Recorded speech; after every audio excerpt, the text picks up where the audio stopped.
சரி. Hello.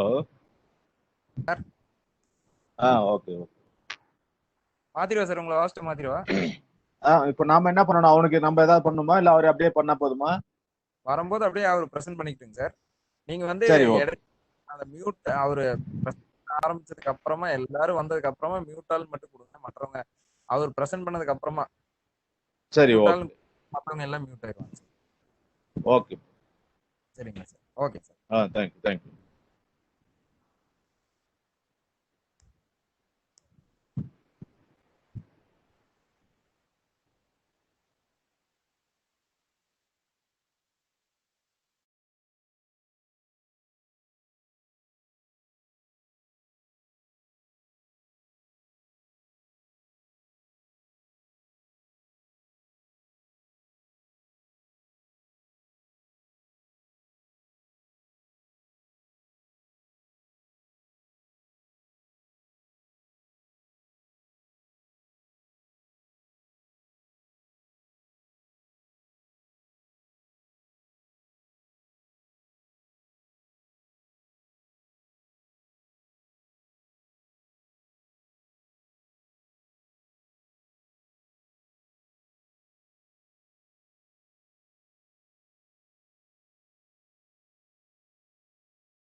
Padmavathi madam. Hello hello Padmavathi, நான் பெருமாள் பேசுறேங்க. ஹலோ. சொல்லுங்க சார். கொஞ்சம் அப்படியே ஸ்டூடெண்ட்ஸ் யாராவது உங்க கான்டாக்ட்ல இருந்தா கூட அந்த இது கொஞ்சம் லிங்க் அனுப்பி விடுங்க. போட்டேங்க சார். இன்ஸ்ட்ரக்ஷன் கொடுத்தாச்சுங்க சார். கொடுத்துட்டேங்க sir. Okay okay, thank you. Okay.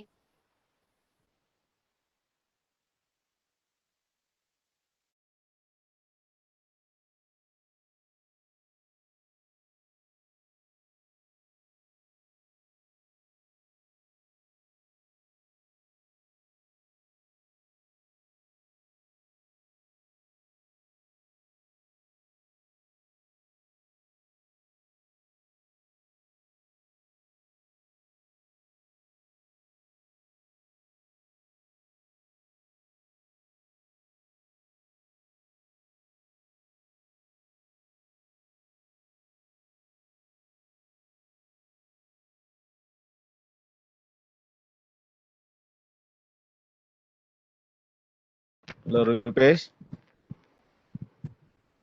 Hello Rupesh.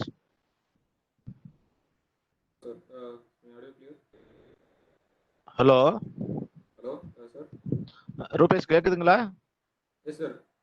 கேக்குது சார். ஓகே ஓகே, நீங்க செக் பண்ணிக்கிறீங்களா பாருங்க உங்க பிரசன்டேஷன் ஷேர் ஆகுதான்றது மட்டும். என்னோடதா சார்? ஆமா.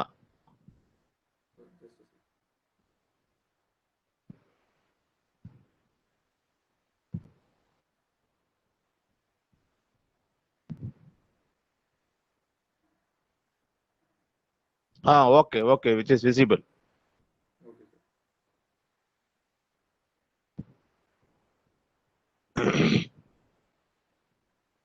ஓகே ரூபேஷ், நல்லா தெரியுது. No problem. Yes sir. We'll wait for just ஒரு 5 minutes, okay? Okay sir. Hello. Okay sir. கேக்குதுங்க சார்? எனக்கு கேக்குது. அதான் உங்களுக்கு கேக்குதான்றத டவுட்டா இருக்கு எனக்கு. இல்லைங்க சார், கேக்குது சார். கேக்குது. ஓகே ஓகே, ஒரு 5 மினிட்ஸ்ல நான் இது ஒரு ஓகேங்க sir. Okay, thank you.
Rupesh? Hello, Rupesh? Hello, sir. Yes. Hello? Sir, கேக்குதா சார்? கேக்குது. நீங்க கொஞ்சம் ரொம்ப ஸ்லோவா பேசுறீங்களோ இல்ல எனக்கு நெட்வொர்க் ப்ராப்ளமான்னு தெரியலையே. இங்க ஆடியோ கரெக்டா தான் ஓகே, கேக்குது. ரொம்ப ஆடியோ வந்து ரொம்ப லோவா இருக்கிற மாதிரி இருக்கு. இருக்கு. Okay, we can start. Hello? Okay, okay, sir. First I'll give the just a brief introduction, then we can start. Okay? Okay, sir. Yeah. Okay. So good afternoon to all. So on behalf of myself and SREC CSA student branch and CSE department, I welcome Mr. CV Rupesh of our alumni student for this afternoon webinar. I welcome all the faculty members and student participants to this online webinar. Mr. Rupesh is an ever learning tech enthusiast and a full stack developer with solid development and communication skills, and passionate towards deep learning and full stack development with a strong belief in teamwork and collaboration. He has done many projects such as autonomous and controlled flight of quadcopter and leaf disease identification using CNN and power consumption prediction using RNN and etc. He also published papers in several international conferences and secured a runner-up at Smart India Hackathon. Currently, he is working in Delta X Bangalore as a full stack developer. So once again, I welcome Mr. CV Rupesh to this webinar. Thank you. So I request all the participants to kindly attend the webinar. And at the end of the session, if you have any doubt, you can raise your questions. Thank you. Now the session is handed over to Mr. Rupesh. Thank you, Rupesh. You can start. Thank you, sir. Is my audio clear? Can I proceed? Yes, you can start, Rupesh. Yes. Hello, Rupesh. Okay. Yes, sir. Yeah. So good afternoon, everyone.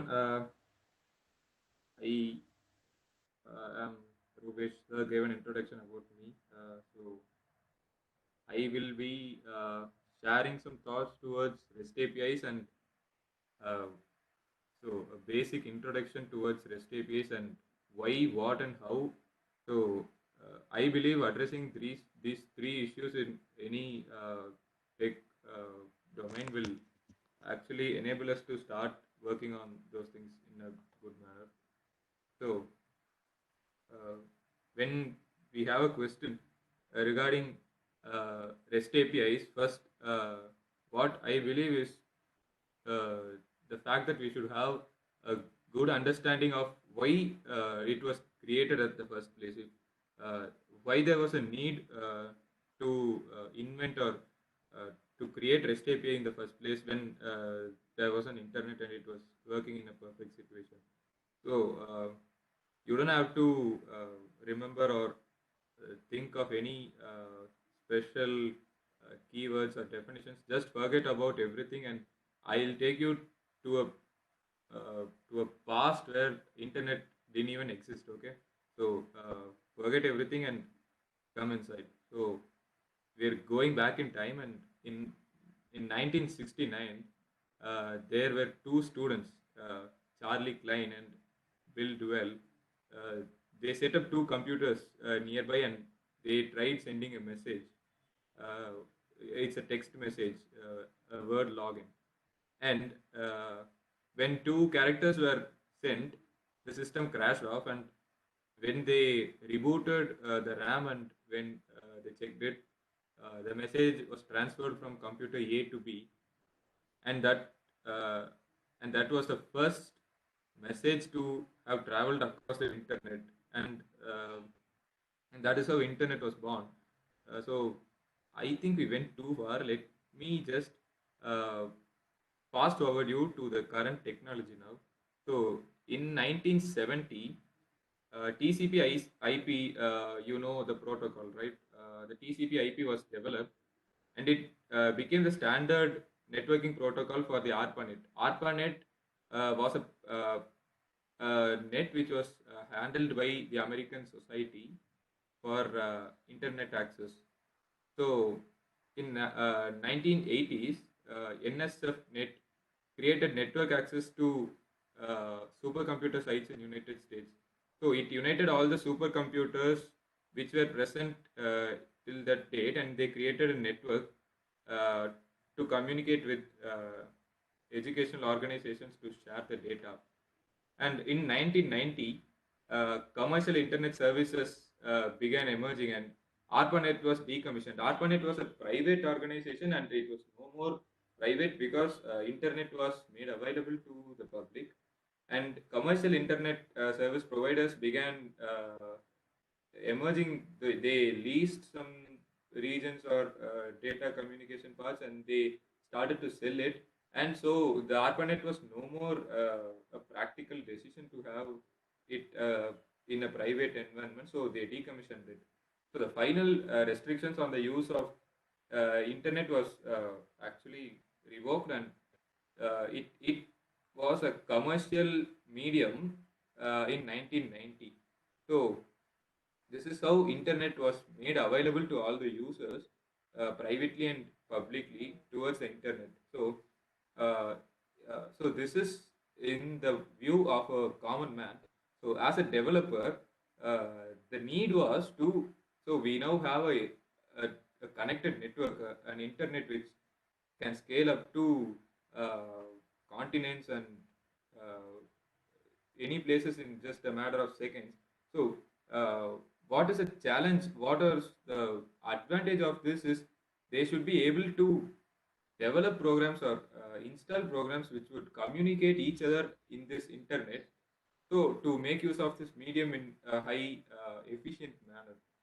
So the initial setup stages to make clients and servers communicate were the initial part was something known as Corpa. So imagine you running a Visual Basic or any Linux software in your desktop, and the code which is in the server will not be the same. So the data types or the frameworks which you use in your local system will not be the same in the server or any server which is being used by an administrator. So the main idea of the internet was to integrate or combine all these things and to provide a unified messaging platform for the users.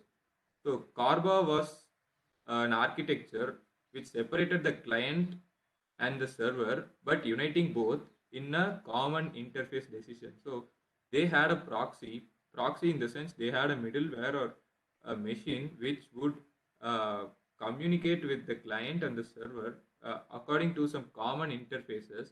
And if the interfaces are designed correctly, they can communicate with each other using the proxy. So the proxy translates the server and client according to the response which they receive. So this made much sense to integrate all the platforms in the internet. So now a C++ app can talk to a Java app using the middleware, which is the Corba. Yeah. Then Corba was actually a very painful architecture, because even a single change should be changed in both the administrator and the middleware as well as the admin. So if I am an administrator and I am providing services to 10 or hundreds of people, so when I am changing my architecture or I am changing the way my data is being shared, so every 100 of them should be configured in the same way as the proxy is responding. So that will be uh, that was impractical when the internet was growing in scales of lakhs and crores in every year. So the next advancement was the SOAP, Simple Object Access Protocol. So this was another protocol which was a clean solution which was made available to communicate with the client and the server. So the client and server would agree on a common interface, but it will be a common document. So that will be an XML file. Whichever client requests the server, the data would be parsed in a XML document and it would be sent to the client.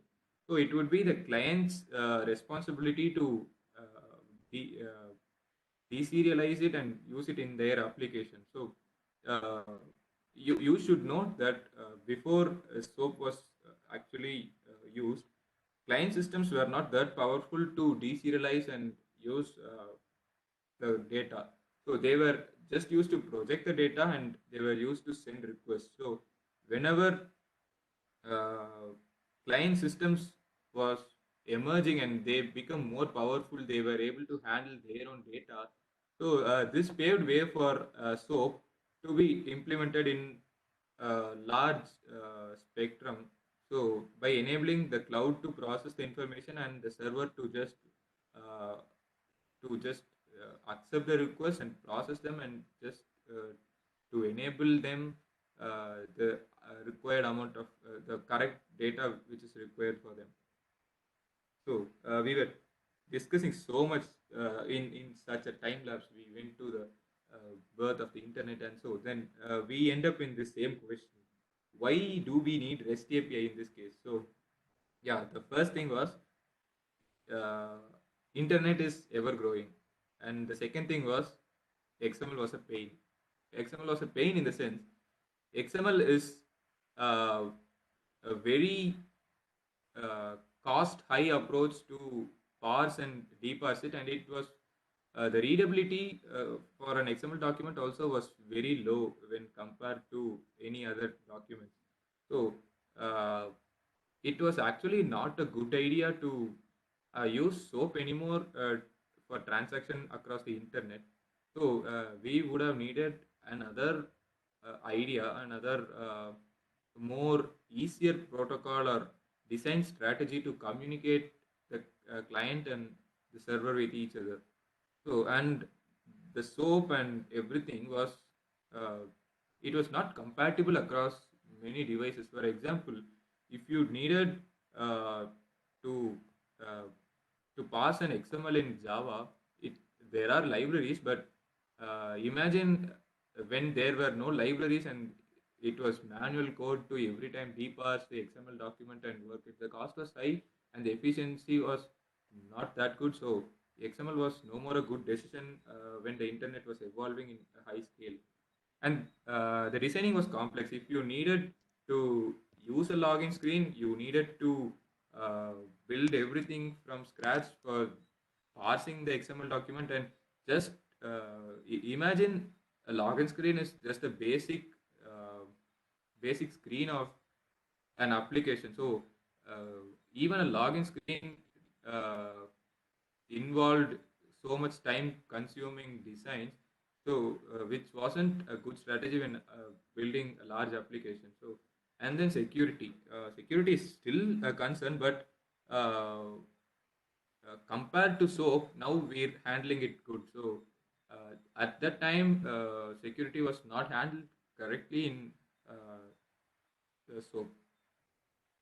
Yeah, these were the problems which forced the developers to come up with another strategy to communicate a client and the server in the internet.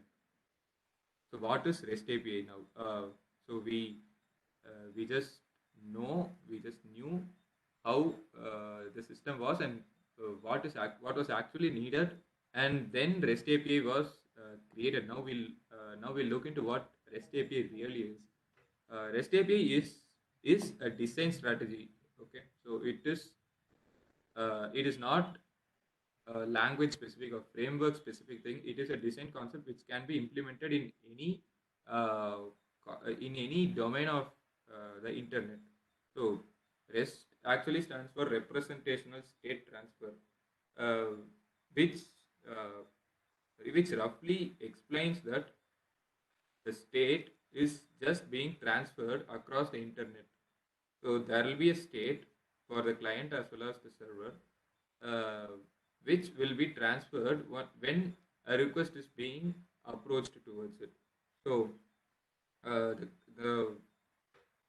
HTTP protocol is another major advantage to the REST API framework. So REST actually needed a common protocol to make use of it and to build over it. So HTTP was a good protocol to communicate things over internet, and REST actually uses HTTP protocol and it builds the facilities over HTTP.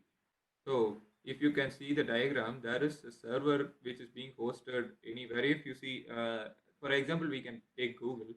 When you are typing, say, new Samsung mobile in the search engine, and if you're giving enter, the HTTP, your keyword is being converted into a HTTP request and it is being sent to a server which is hosted somewhere across the internet.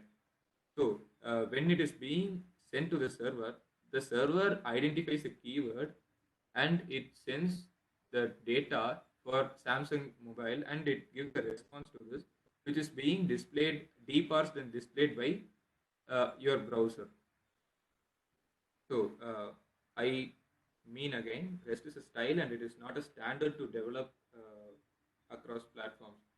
So what REST design achieved, what SOAP cannot was uh, it actually scaled, it actually differentiated client server in a good way so that a server can be hosted anywhere in a sessionless manner, and the client can be anyone who can communicate with it and get the correct amount of data which is being transferred across. So I was saying sessionless, right? So that is the second point which I was going to discuss. It is actually stateless. So whenever a user a user is logging in and he's using, we needed to manage the sessions in the SOAP as well as the previous framework. So what REST API did was it doesn't need any sessions or it doesn't need any states across to maintain. So a server is being hosted somewhere, so it won't contain any states. It is an independent system which is being hosted across the internet.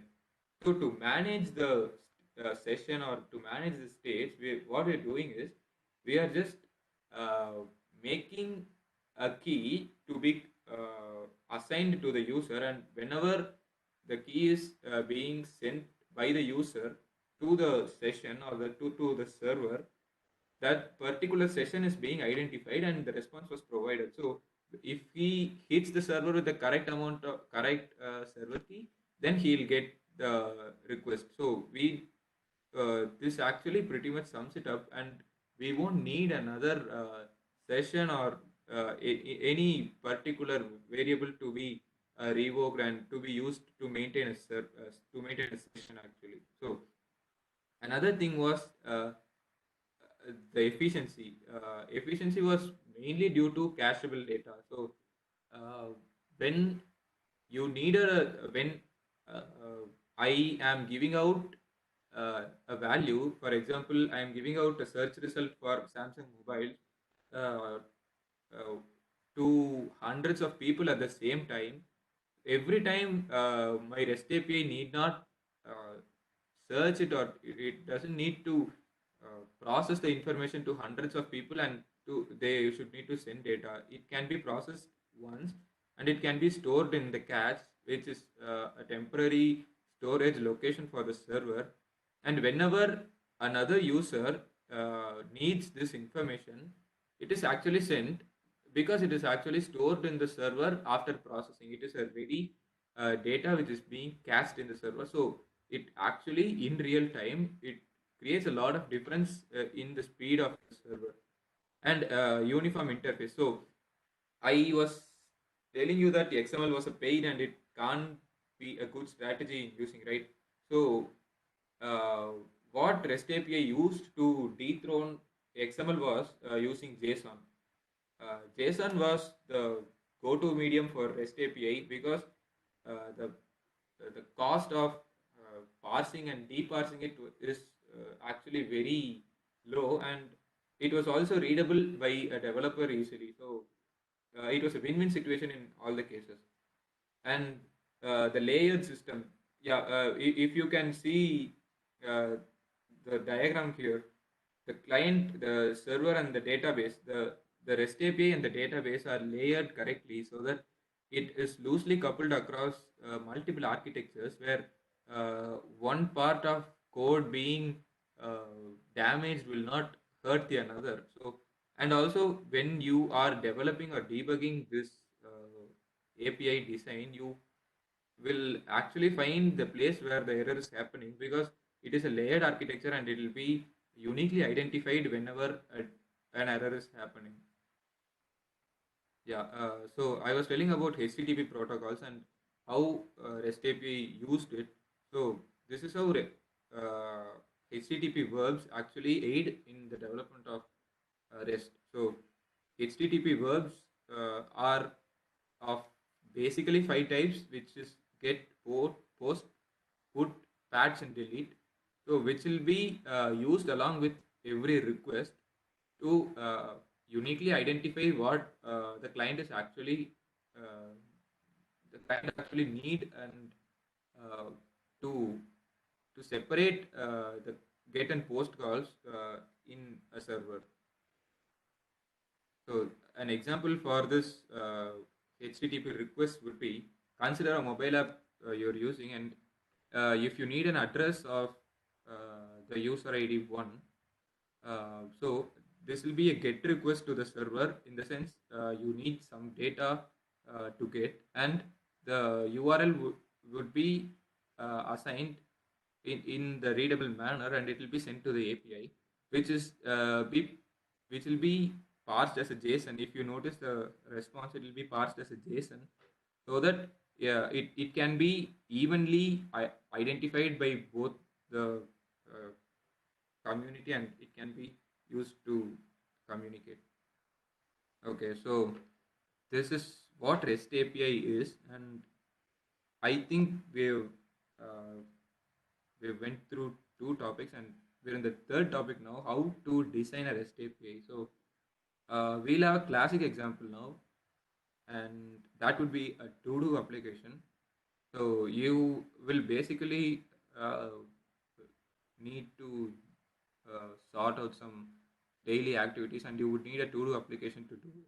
So a to-do application should actually have a message, and it should have many to-do lists. If you click a to-do, that it should expand it, and it should it should view it to you, and you should be able to update a to-do, you should be able to delete a to-do, and you should be able to mark a to-do complete, because after it completes, you should probably mark it complete, or you can delete it.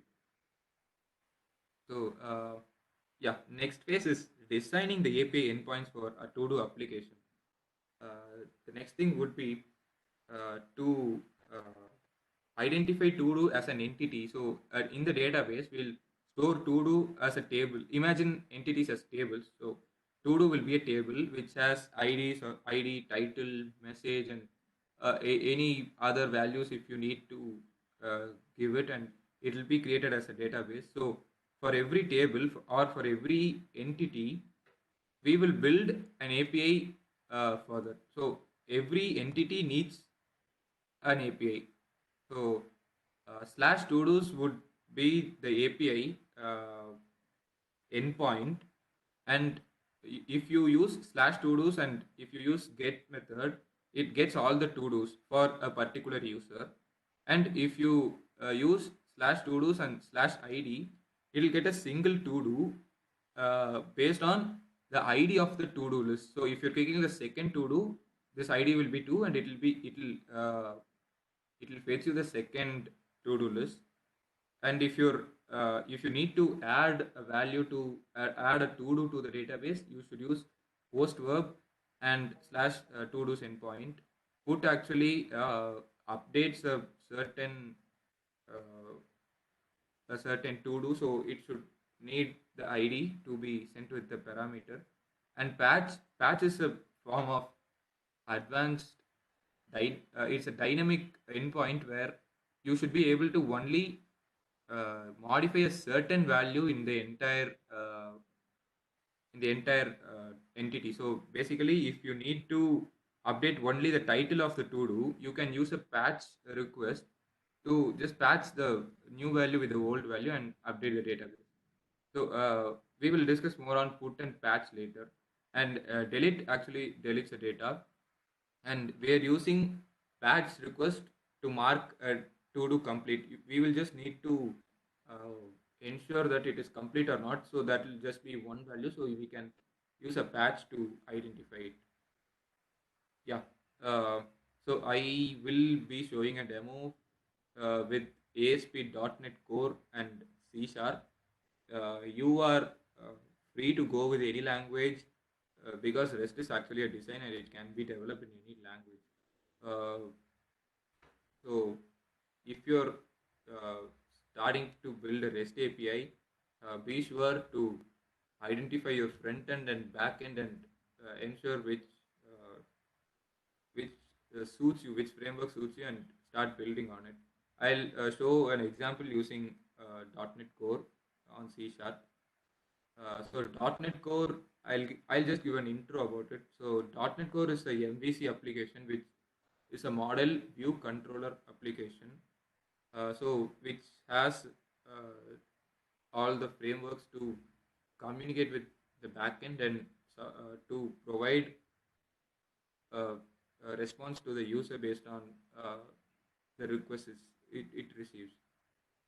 So creating ASP.NET Core application API, and then click API, and so yeah, I will show you the code. Yeah, so this is our controller. This is a to-do controller which is responsible for fetching the slash to-do endpoint. So for every endpoint, we will have a controller which actually gets the API and it actually uses the value for it. So I didn't connect this API to the database. I've just used mock values here.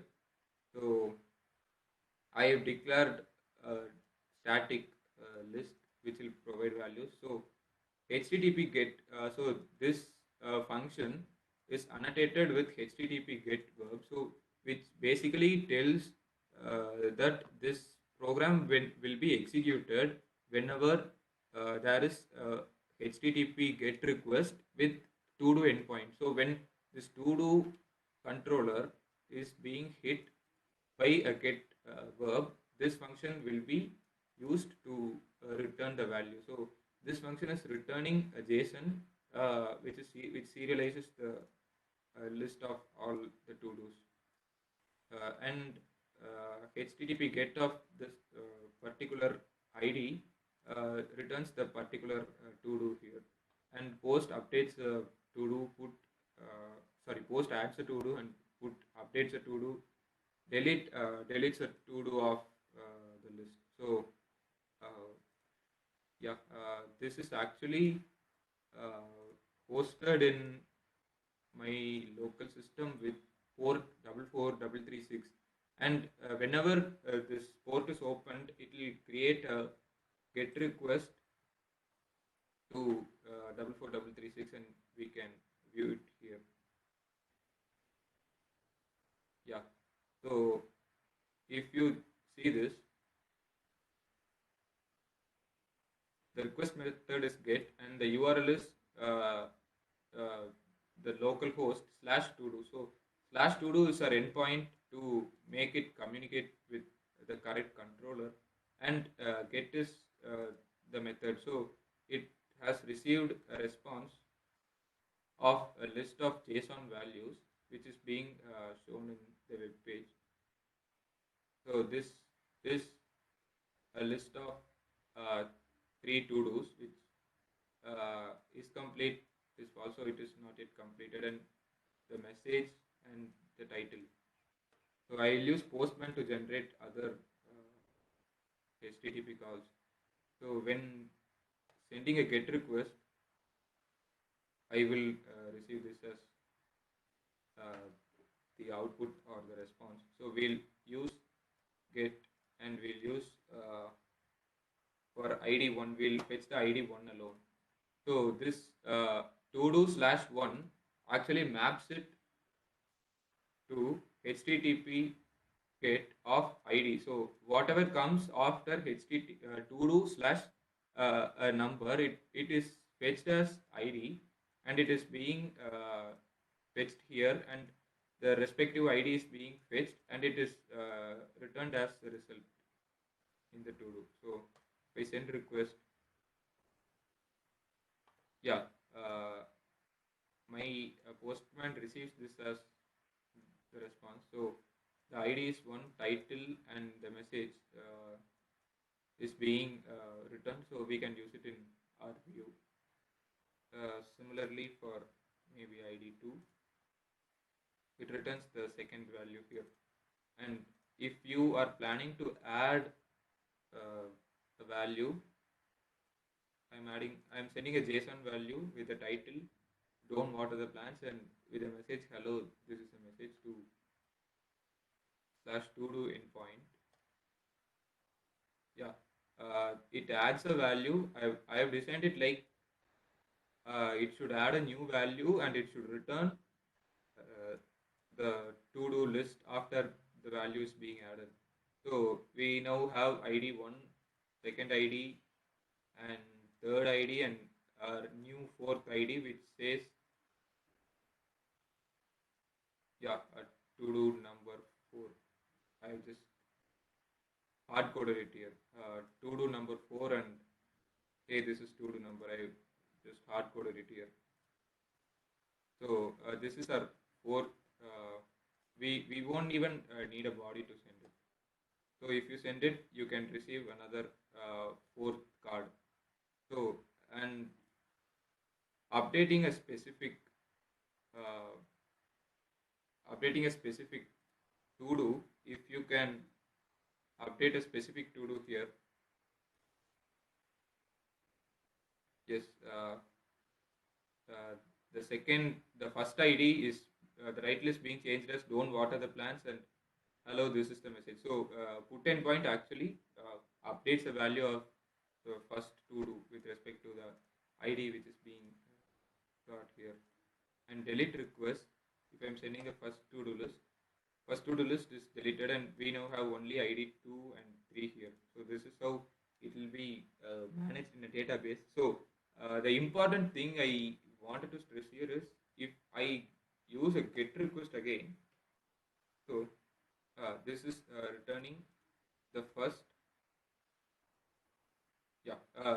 this is actually returning the first, second, and third without the changes we made, right? We did many changes. We modified the first value. We even deleted the first value, but it didn't happen. So this is because every single request is independent of each other.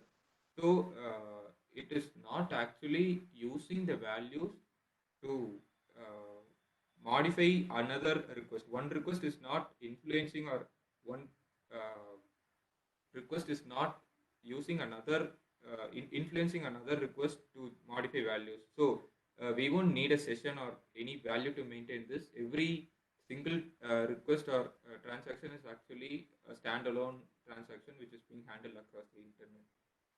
So this is how a basic REST API endpoint looks like. So this JSON will be fetched by any browser or any app you design, and it will be deparsed by your front-end framework, and it will be easily projected to the user. Yeah. So this is how the get endpoint looks like. So is REST API the future? No. So REST API is not the future, because basically internet is evolving, and this is not the place where we stall. So there is a future. There is still a concern regarding the security and interactiveness of various websites. So still we have to uh, rely on a certain common models or objects to communicate over the internet, even if you're using a JSON. So uh, we would need another advanced system to actually uh, provide us with dynamic data querying. So I guess the future of internet would be GraphQL. So GraphQL is a library which was released by Facebook in 2015. It calls itself a dynamic API language. So dynamic API in the sense you won't need to agree upon static interfaces to communicate data across this internet. So this this definition is so flashy and attractive, but actually, what does it do? So, GraphQL actually it allows you to hit one endpoint, say slash to do, with one HTTP verb and various request bodies to get what you want. So, you'll hit slash to do with get HTTP verb, but in the body you'll actually describe what amount of data or what is the data you actually need. So I in the case I am giving to do slash one a get request. So I am receiving ID, title, message, and is complete.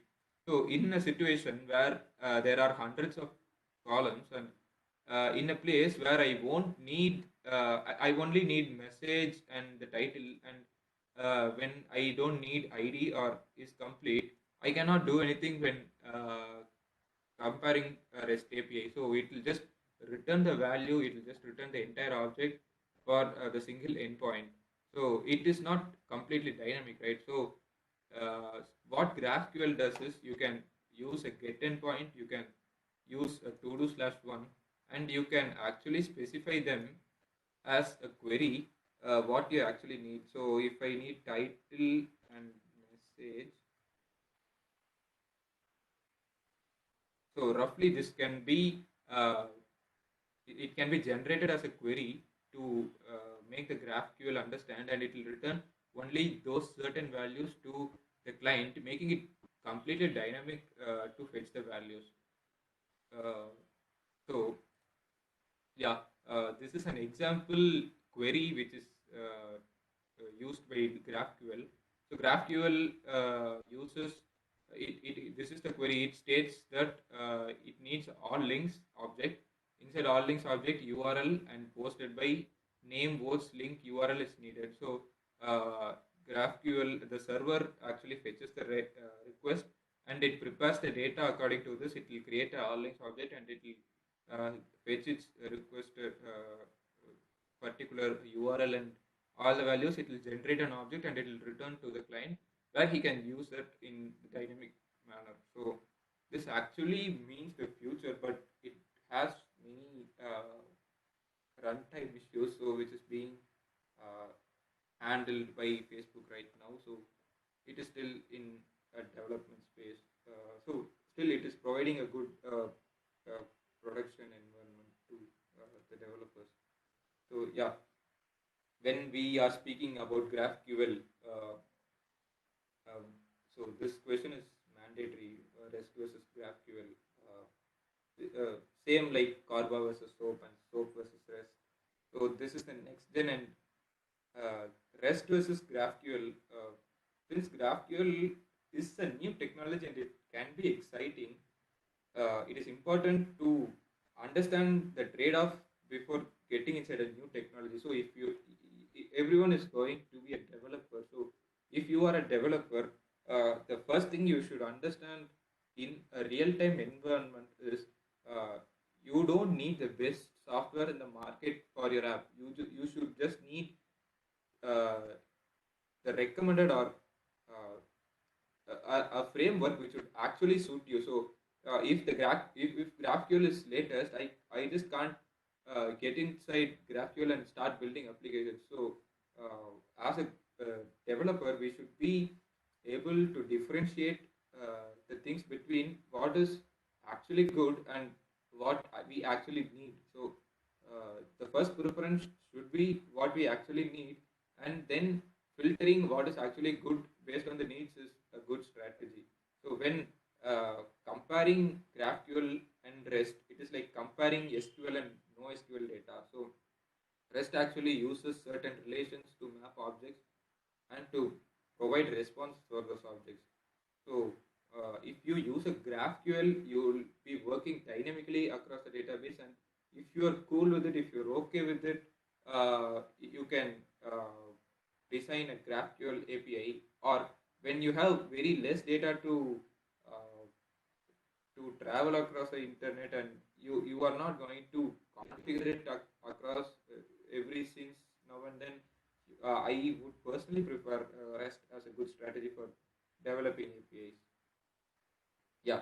So the conclusion would be the technology is ever growing, and we cannot predict the future. But to understand the future better, we should just need to go back in time, and we should need to observe how we are in the present.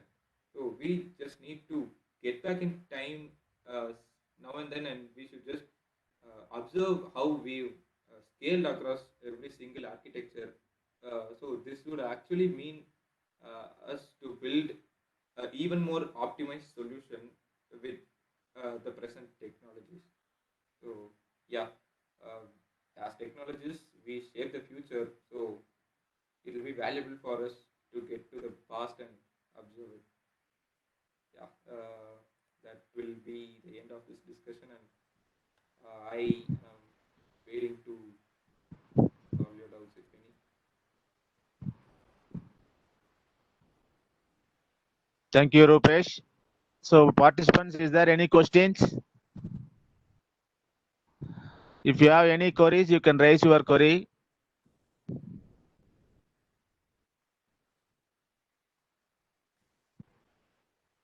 Okay, otherwise we will conclude the session. So I thank on behalf of CSA student branch and the CSE department, and on behalf of management and the principal and our HOD. So we thank Mr. Rupesh with his busy schedule because he is working from home. So due to this our request, he has taken this today's webinar. So I thank Mr. Rupesh once again, and for the faculty members, those who are attended this webinar, and for all the participants. I thank everyone. Thank you. So now we can leave the session. Thank you all. Rupesh. Thank you, Sergey. Thank you. Thank If you have you. any doubts, you can mail me or you can contact me in LinkedIn. Thank you. Okay. Thank you. Thank you. Thank you, Rupesh.